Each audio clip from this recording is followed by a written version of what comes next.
வணக்கம் நண்பர்களே, welcome to channel CCF. India versus England second ODI கட்டக்ல நடக்க போகுதுங்க. ஸோ இதுல ஒரு இம்பார்ட்டன்டான நியூஸ் என்னன்னு பாத்தீங்கன்னா, விராட் கோலி ஃபிட்ன்ற ஒரு நியூஸ் வந்துருச்சு. ஸோ விராட் கோலி யாரை ரீப்ளேஸ் பண்ண போறாரு, அதுதான் இந்த வீடியோல நம்ம டிஸ்கஸ் பண்ண போறோம். ஸோ இந்த ப்ரிவியூ பத்தி ஆல்ரெடி ஒரு லாங் வீடியோ நான் ரிலீஸ் பண்ணிருக்கேன். பார்க்காதவங்க போய் செக் பண்ணிட்டு உங்களோட கருத்துக்களை மறக்காம கமெண்ட் செக்ஷன்ல போடுங்க. ஸோ ஜெய்ஸ்வாலை தான் என்ன பொறுத்த வரைக்கும் விராட் ரீப்ளேஸ் பண்ணணும்ன்றது என்னோட ஒரு பாயிண்ட் ஆஃப் வியூங்க.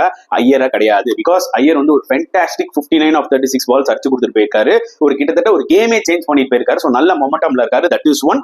இன்னொரு முக்கியமான ஒரு விஷயம் என்னன்னு ஜெய்ஸ்வாலை ரீப்ளேஸ் பண்ணாதான் கில் வந்து ஓப்பனிங் அவரோட பொசிஷன் போயிடுவாரு. விராட் கோலி அவரோட ஒரிஜினல் பொசிஷன் நம்பர் 3 விளையாட முடியும். ஸ்ரேயாஸ் ஐயரும் நம்பர் 4 விளையாட முடியும். இந்த பேட்டிங்கோட கொஞ்சம் பெட்டரா இருக்கும்ன்றது என்னோட ஒரு point of view. Nothing against Jaiswal, அவருக்கு கிடைக்கும் கண்டிப்பா ஃபியூச்சர்ல ஆப்பர்ச்சுனிட்டி. பட் இதுதான் பெட்டர் பேட்டிங் லைனப்னு எனக்கு தோணுது. இங்கிலாந்து பொறுத்தவரைக்கும் பாத்தீங்கன்னா definitely they will try to make one change fast bowling டிபார்ட்மெண்ட்ல.